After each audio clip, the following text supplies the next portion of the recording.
নমস্কার বন্ধুরা, আমি শ্রীপর্ণা অমৃতকুম্ভ চ্যানেলে আপনাদের সবাইকে স্বাগত জানিয়ে আজকে আরেকটা রেসিপি নিয়ে হাজির হয়েছি। আজকের রেসিপি ছোলার ছাতুর শরবত। ছোলার ছাতু পেট ঠান্ডা রাখে আর শরীরে প্রচুর পরিমাণে এনার্জি দেয়, আর পেটটা ভরা থাকে বলে ওজন কমাতেও সাহায্য করে।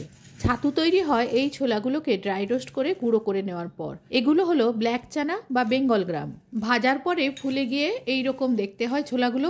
এগুলো এমনিও খাওয়া যায়, আর এইগুলো গুঁড়ো করে ছোলার ছাতু তৈরি করা হয়। বাজারে সবগুলোই কিনতে পাওয়া যায়। আজকে আমি এই ছোলার ছাতুর শরবতই বানাবো।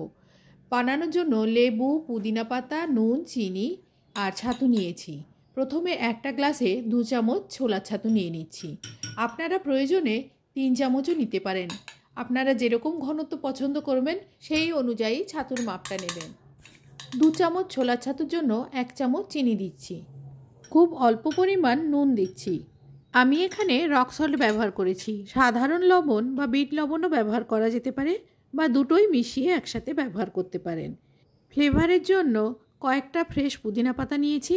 সেগুলোকে 2 হাতের মধ্যে ভালো করে কুচিয়ে ছিঁড়ে এর মধ্যে দিয়ে দিলাম। শরবতের জন্য 1 কাপ জল নিয়েছি। জলটা থেকে অল্প পরিমাণ জল দিয়ে ছাতুটাকে আগে ভালো করে গুলে নেব। চিনি আর ছাতু ভালোভাবে গুলে নিতে হবে, যাতে কোনো লাম্পস বা ডেলা না থাকে। এইভাবে প্রথমে অল্প জলে গুলে নিলে মিশ্রণটা খুব স্মুথ হয়ে যাবে। এমনই মসৃণ হবে যে এতে আর কোনো দানা থাকবে না, আর মুখে সেটা পড়ে বাজেও লাগবে না। এরপরে এর মধ্যে দিয়ে দিচ্ছি 2 চামচ মতো লেবুর রস। টক বেশি পছন্দ করলে লেবুর রসের পরিমাণটা বাড়িয়ে দিতে পারেন। লেবুর রস দিয়ে এবারে কনসিস্টেন্সি মতো জল দিয়ে দেব। যেরকম ঘনত্ব পছন্দ সেই মতো জল দিয়ে গুলিয়ে নিলাম। পুদিনা পাতা দিয়ে সাজিয়ে দিচ্ছি। আমি ঘনত্বটা বোঝানোর জন্য এই গ্লাস থেকে আরেকটা গ্লাসে ঢেলে দিচ্ছি। দেখুন, এই রকম ঘনত্ব আমি তৈরি করেছি। আপনারা চাইলে এর থেকে বেশি ঘনও করতে পারেন। পুদিনা পাতা আর একটা লেবু স্লাইস দিয়ে পরিবেশন করছি মিষ্টি ছাতুর শরবত।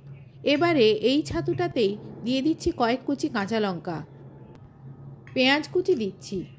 2 চামচ পেঁয়াজ কুচি দিয়ে ভালো করে গুলে নিচ্ছি। গুলিয়ে নেওয়ার পর পুদিনা পাতা আর লেবু স্লাইস দিয়ে পরিবেশন করছি ঝাল মিষ্টি ছাতুর শরবত। 2 ধরনের ছাতুর শরবতই খেতে ভালো হয়। এছাড়াও চিনি ছাড়া আরেকটা নোনতা শরবতও হয়। সেই শরবতে চিনিটা স্কিপ করে দেবেন।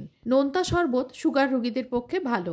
পছন্দ অনুযায়ী 3 ধরনের মধ্যে যে কোনো একটা ধরনের ট্রাই করে দেখবেন, খেতে খুব ভালো লাগবে। আমি এখানে ঠান্ডা জল ব্যবহার করেছি। আপনারা চাইলে এর সাথে বরফ দিতে পারেন।